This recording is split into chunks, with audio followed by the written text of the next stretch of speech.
나누실 하나님의 말씀은 요한복음 21장 15절에서 18절까지 말씀 보겠습니다. 저 여러분이 한 절씩 교독하시죠. 그들이 조반 먹은 후에 예수께서 시몬 베드로에게 이르시되 요한의 아들 시몬아 내가 이 사람들보다 나를 더 사랑하느냐 하시니 이르되 주님 그러나이다. 내가 주님을 사랑하는 줄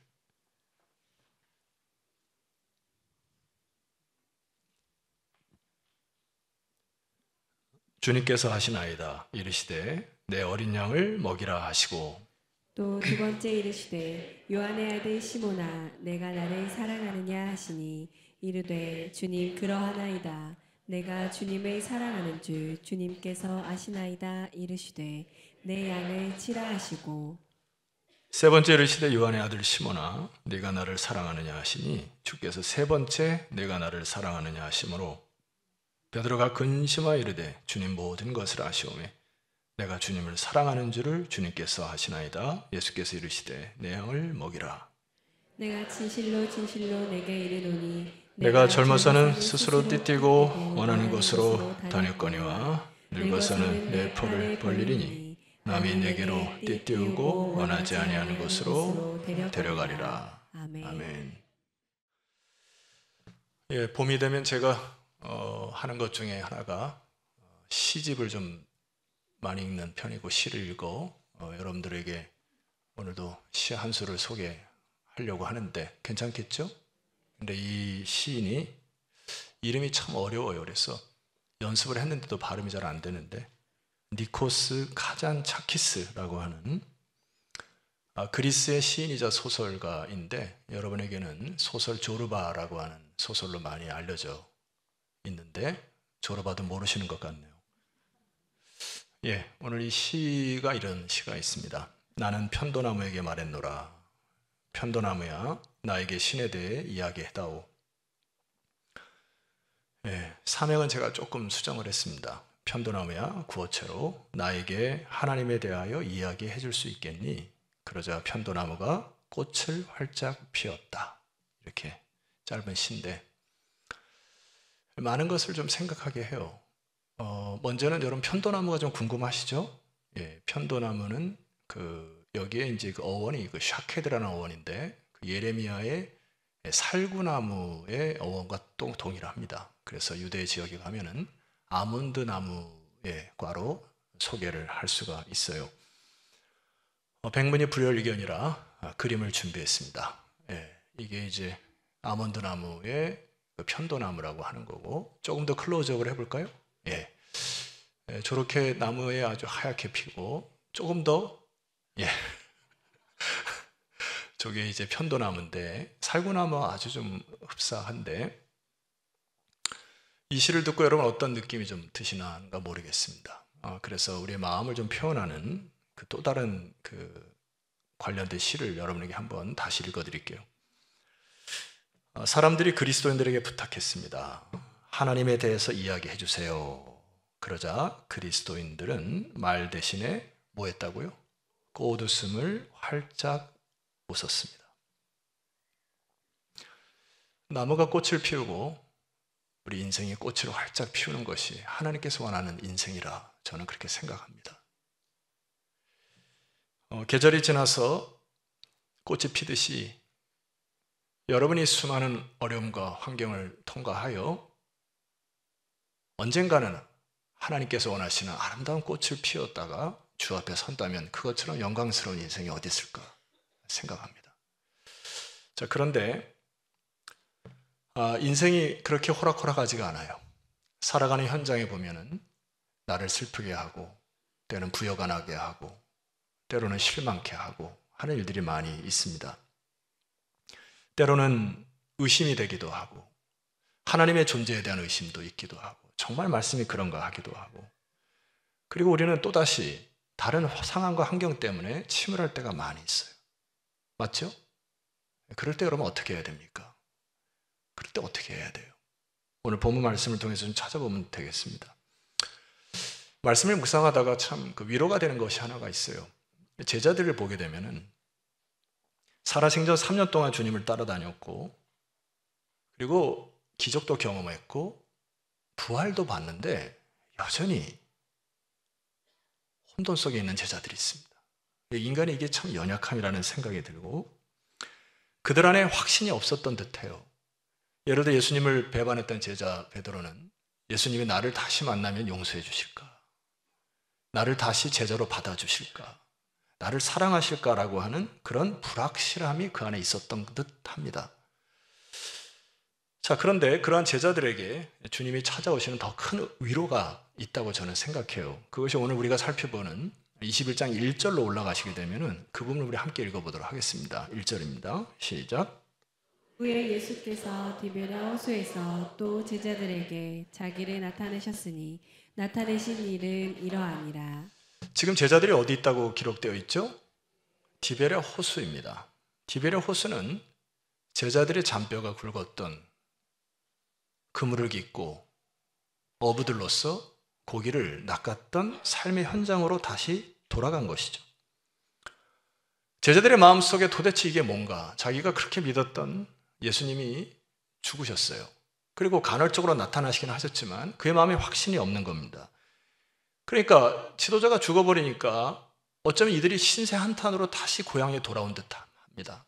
그리고 주변에 있는 많은 사람들이 손가락질할 가능성이 높아요. 네가 그렇게 따르던 예수가 죽었지 않냐? 도대체 너희들의 꼴이 뭐냐?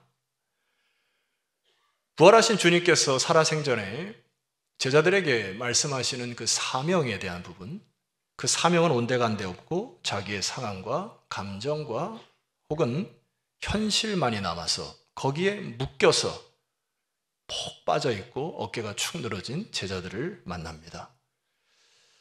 여러분, 참 우리 인간이 연약해요. 주님께서 말씀하시는 사명이나 하나님께서 요구하시는 비전이나 때로는 이것이 삶의 무게 때문에 보이지도 않는 경우가 많습니다. 그런 상황이 나를 옥죄고 절망 속에서 한숨 지어서 살아갔던 모습이 이 제자들의 상황과 뭐 다를 바가 있습니까, 우리들이? 조금 더 상황을 묵상해 봅시다. 2절 이하에 보니까 2절과 4절 제가 좀 목이 새가지고 좀 죄송한 마음이 있는데 2절과 4절을 합독하면 좋겠습니다. 시작. 시몬 베드로와 디두모라 하는 도마와 갈릴리 가나 사람 나다나엘과 세베대의 아들들과 또 다른 제자들이 함께 있더니 날이 새어갈 때에 예수께서 바닷가에 서셨으나 제자들이 예수인 줄 알지 못한지라. 제가 주목하는 말씀, 이 2절과 4절 사이에 주목하는 말씀은 그날 밤에 아무것도 잡지 못하였다. 우연일까요? 저는 그렇게 생각하지 않습니다.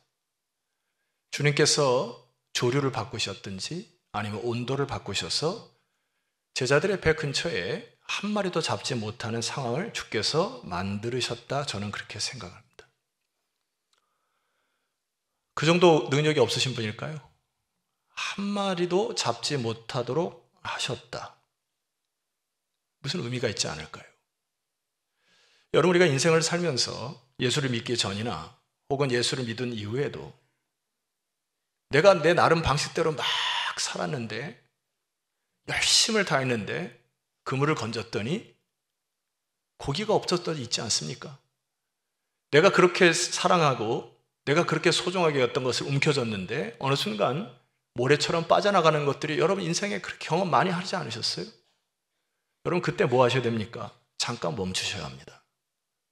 막 뛰어다니거나 더 열심을 내는 거 잠깐 그치셔야 돼요. 그리고 주님의 음성을 들으셔야 합니다. 주님, 무슨 의미입니까? 왜 이렇게 nothing, 아무것도 없습니까? 내가 뭔가를 하나님께 영광 돌리려 하는데 이 상황이 왜 이렇습니까? 하고 잠시 멈추는 지혜가 있기를 소망합니다. 그리고 나서 주님의 말씀을 들으셔야 되는 거거든요. 자, 5절 말씀 보니까 주님이 이렇게 다가오십니다. 예수께서 이르시되 얘들아, 너희에게 고기가 있느냐? 대답하되 없나이다. 여기 얘들아라고 하는 부르신 이 음성은 헬라어의 파이데이아라는 단어가 쓰였는데 이것은 사랑하는 사람에게 애칭으로 쓰여지는 단어입니다. 그러니까 저는 이렇게 여겨져요. 야, 아그들아, 나의 키즈들아, 나의 소망이더라, 나의 사랑들아, 이렇게 부르시는 것 같아요. 그리고 말씀하십니다. 너희들이 그렇게 열심을 다했는데 너에게 고기가 있느냐? 너희들이 그렇게 인생을 아둥바둥 살아왔는데 너희들의 지금 얼굴에, 너희들의 인생에 꽃이 피고 있느냐? 너희가 인생의 꽃을 피우고 있느냐? 하고 물으시고요. 예수님이 이렇게 얘기하십니다. 6절 말씀 보니까 이르시되 그물을 배 오른편에 던지라. 그리하면 뭐하리라? 잡으리라 하시니 이에 던졌더니 물고기가 많아 그물을 들 수 없을 정도로, 주님이 이 말씀을 통하여 우리에게 무엇을 말씀하는 거예요? 하나님의 사람이나 제자의 삶은 말씀에 의지하여 그물을 내리는 삶이지 너의 생각과 너의 의지대로 인생을 아둥바둥 살아가는 인생이 아님을 주님께서 말씀하시는 거예요.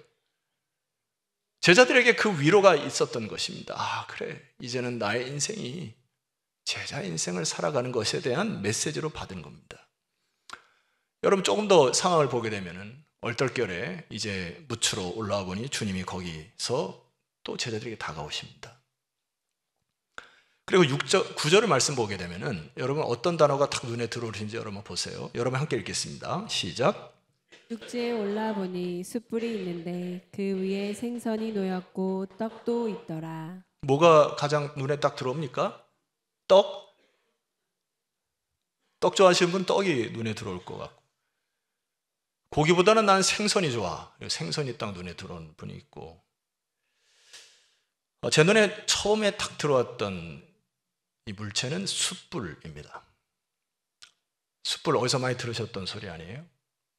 가야바 대제사장의 뜰에서 새벽 미명에 차가운 공기를 가르고 예수님을 불법적으로 못 박으려고 하는 법정이 열렸습니다. 그때 베드로가 멀찌감치 예수님을 따라와 차가운 공기를 손을 녹이면서 있었을 때 한 비류가 여인이 베드로에게 질문합니다. 당신도 그의 제자 아닙니까? 라고 하니까 베드로가 매몰차게 나는 아닙니다 하고 배반했던 장소가 숯불입니다. 베드로는 그 이후로 우리는 숯불만 봐도 돼지 숯불갈비가 떠오르는데 베드로는 숯불만 보면 트라우마가 생기는 거예요. 내가 주님을 배반했다. 내가 저 따뜻한 숯불을 쬐면서 그리스도를 배반했구나. 이 트라우마가 베드로 마음속에 지금 꽉 차 있을 거예요. 주님이 베드로의 트라우마를 아셨을까요? 몰랐을까요? 아셨을 겁니다. 그래서 예수님께서 이 시청각제를 통하여 그의 마음을 위로하십니다.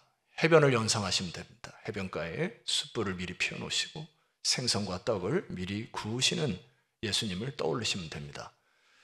제자들이 배에 올라와서 해변가에서 예수님 근처에 왔을 때 예수님이 제자들에게 뭐라 얘기하셨을까? 저는 참 궁금합니다. 성경을 아무리 뒤져봐도 예수님이 하신 말씀이 기록되어지지 않아요. 제가 묵상하다가 딱 두 마디가 떠올랐는데 참고적으로 저는 이단이 아니니까 묵상할 수 있잖아요. 동의하면 제가 하고 안 하면 안 하고. 동의해요? 예수님이 제자들에게 이렇게 첫 얘기를 하셨을 것 같아요. 괜찮다 하셨을 것 같아요. 그리고 베드로를 보시면서 두 번째 말씀하셨을 것 같습니다. 그럴 수도 있지. 그럴 수도 있어. 여러분, 이 장면은 그냥 넘어갈 사안이 아니에요. 예수님 입장에서는 3년 동안 자기가 모든 걸 바쳤어요, 제자들에게. 그리고 마침 이때에 예수님이 두 눈을 부릅뜨고 너 숯불 알지 이거? 너 숯불 그때 나 배 이렇게 하실 수도 있어요. 우리 인간적으로는 그냥 삿대질하고 싶어요. 삿대질하고 싶어. 예수님은 그래야 하지 않습니다. 괜찮다. 그럴 수도 있다. 그분의 사랑이 한이 없음을 저는 느낍니다. 인간의 사랑의 방식은 굉장히 이기적이에요. 그렇지만 주님의 사랑은 너무나 커서, 너무나 한이 없으셔서 우리의 연약함도 우리의 실수도 다 덮어주시는 주님을 믿으시기를 소망합니다. 여러분들은 주님의 그런 사랑들이세요.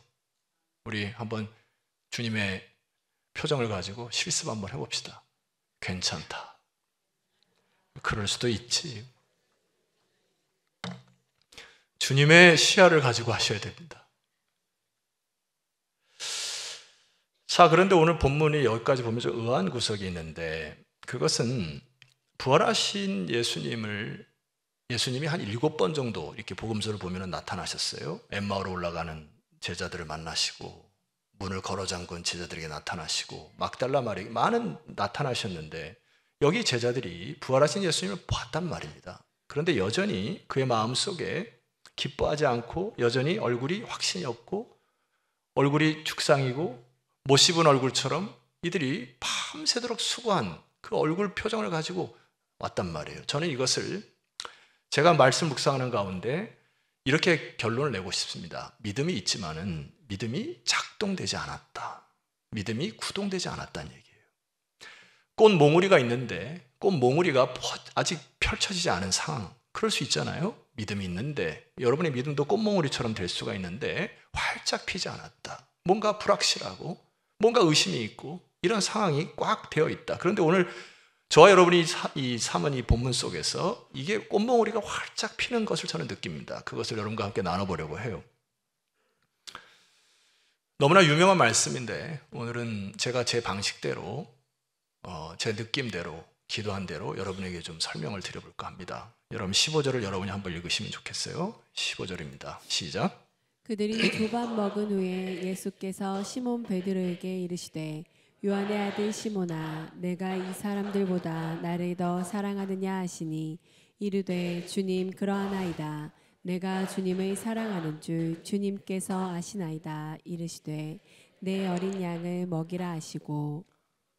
예수님이 베드로를 베드로야 안 부르셨어요. 요한의 아들 시몬아. 이게 원래 베드로의 이름입니다. 그러니까 베드로의 어린 시절부터 베드로가 부르는 친숙한 이름을 주님께서 부르셨어요. 여기 보면은 비교급으로 네가 나를 더 사랑하느냐 이렇게 질문을 하셨는데, 이것은 베드로를 추궁하는 질문이 아닙니다.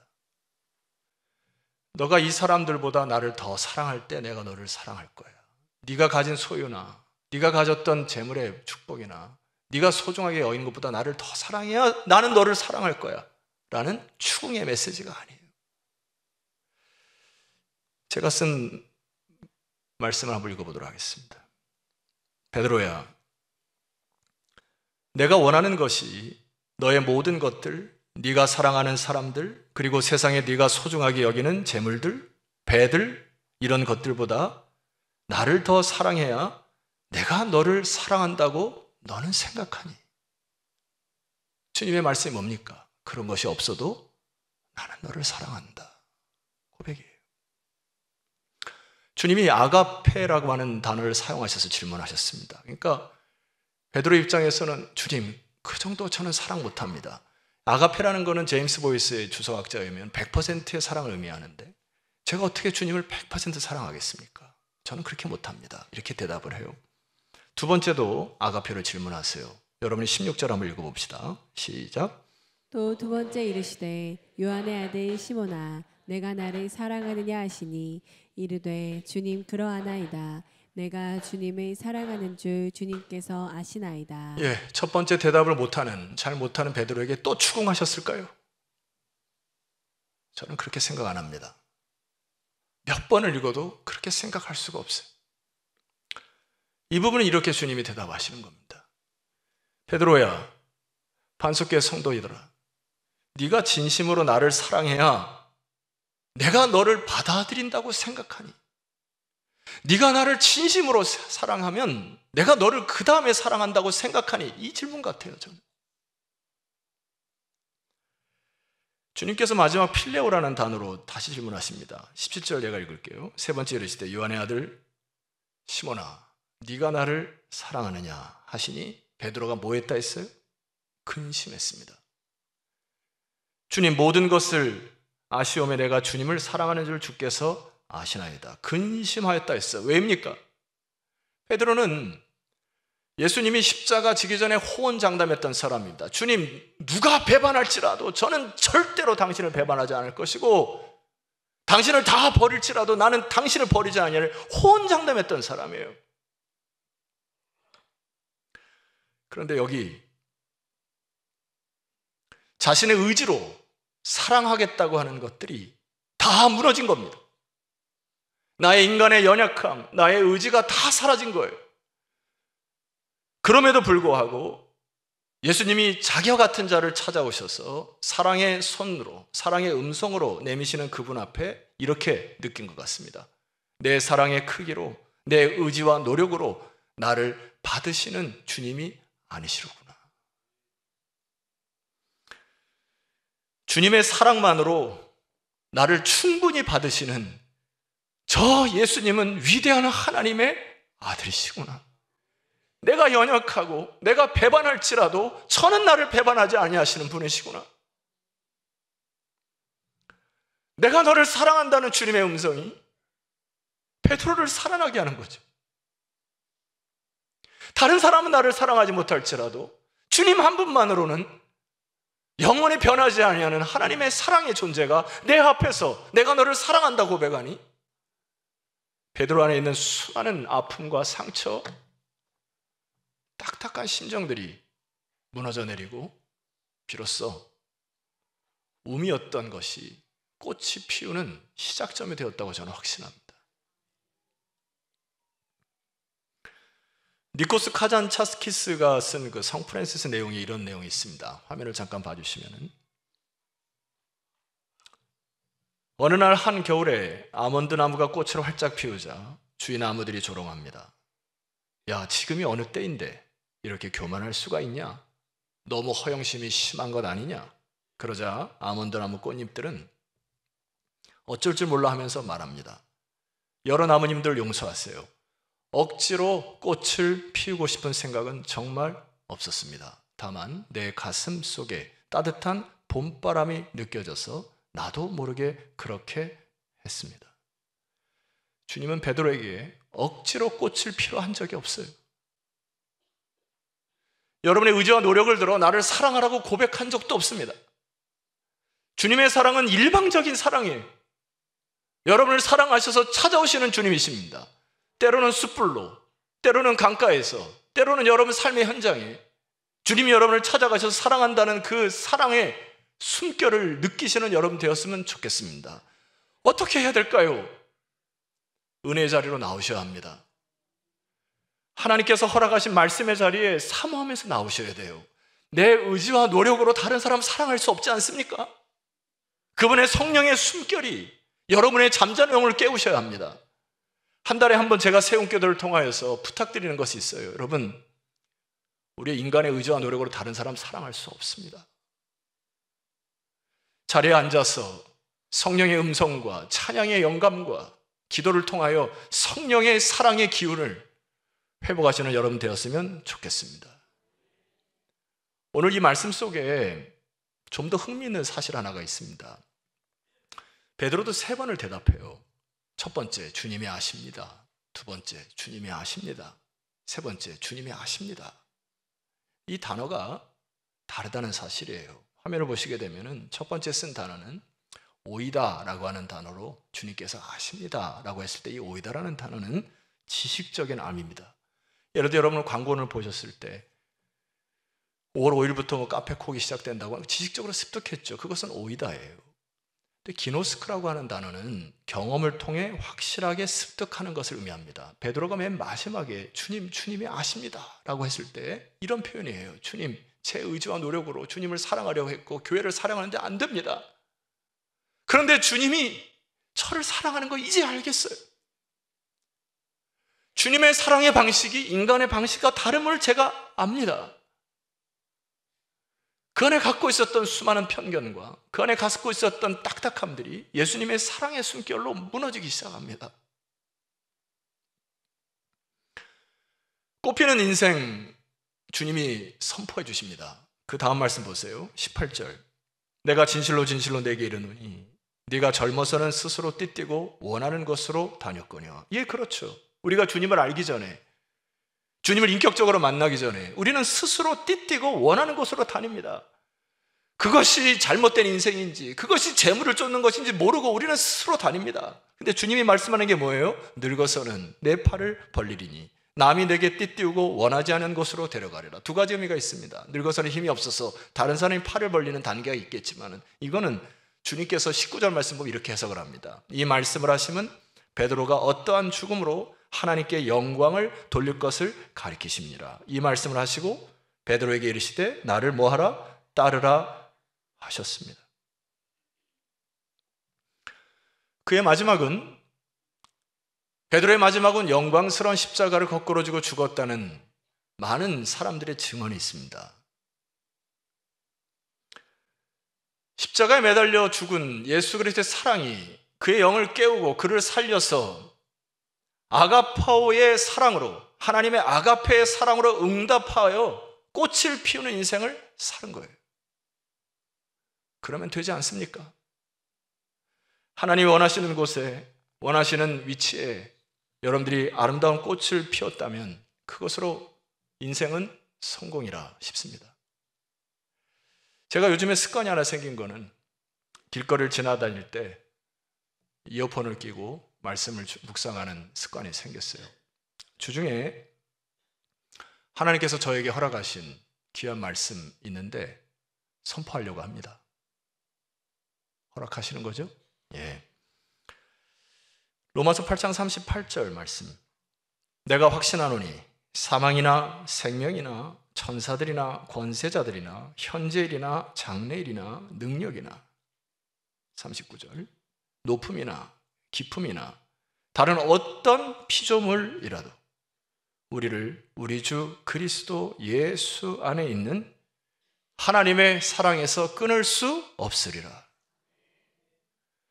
우리 주 그리스도 예수 안에 있는 하나님의 사랑에서, 그의 사랑은 인간의 어떠한 힘으로도 끊을 수 없는 것, 하나님의 방식.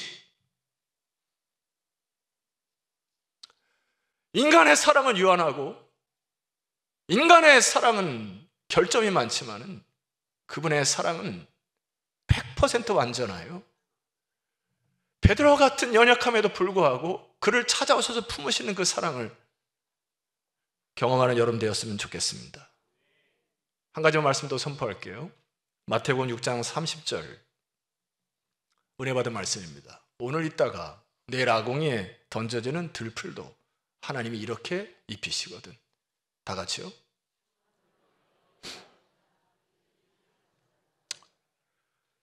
베드로는 위대한 사도의 이름의 꽃이 피어져 하나님의 영광 가운데 죽었습니다. 저는 세상에 알려지지도 않은 이름 없는 한 목회자에 불과해요. 그러나 오늘 말씀을 읽으면 소망이 생깁니다. 우리가 들판에 가면 들풀들이 많이 있는데 여러분 들풀들을 다 기억합니까? 들풀을 보시면 모든 이름을 다 아십니까? 몰라요. 저도 한 목회자로 세상에 알지 못하는 들풀처럼 이 세상에 살아가렵니다. 근데 주님이 말씀하세요. 오늘 있다가 내일 아궁이에 던져지는 들풀도 하나님이 이렇게 입히시는데 하물며 너희일까 보냐 믿음이 작은 자들아. 그 다음에 저는 제가 말씀 뒤에 쓴다면 이렇게 쓸 수 있을 것 같아요. 그럴 수 없느니라. 하나님의 사랑을 그 누구도 막을 수 없느니라. 베드로는 아름답고 놀라운 꽃이 되었지만은 저와 여러분의 인생 가운데 들풀의 존재이기도 하지만은 여러분 꽃을 피우는 인생 되기를 주의 이름으로 축원합니다. 그것이 하나님의 영광일 것이고 여러분이 꽃을 피우는 인생 사시다가 영광스러운 주의 품에 안기는 그날에 천국에서 다 만나는 축복이 있기를 소망합니다. 여러분 가슴에 손을 잠깐 얹으십시다. 여러분 무엇이 그렇게 막혀 있습니까? 무엇이 그렇게 고단하십니까? 주님이 여러분의 인생에 찾아오심을 믿으십니까? 베드로에게 나타나시고 역사하셨던 주님께서 여러분의 삶의 곳곳 자욱자욱마다 하나님이 여러분과 동행할 줄 믿으시기를 소망합니다. 여러분의 인생에 꽃피는 인생 되었으면 좋겠습니다. 이 시간 마음에 손을 얹고 기도할 때, 주여, 세상의 영광이나 사람의 영광을 바라지 아니하고 하나님의 영광 가운데 나아가는 나의 인생 되게 하여 주옵소서. 내 안에 있는 모든 것들이 예수 그리스도의 사랑으로 씻겨져 내려가게 하여 주시옵소서. 우리 합심하여 기도하며 나가도록 하겠습니다. 기도합니다.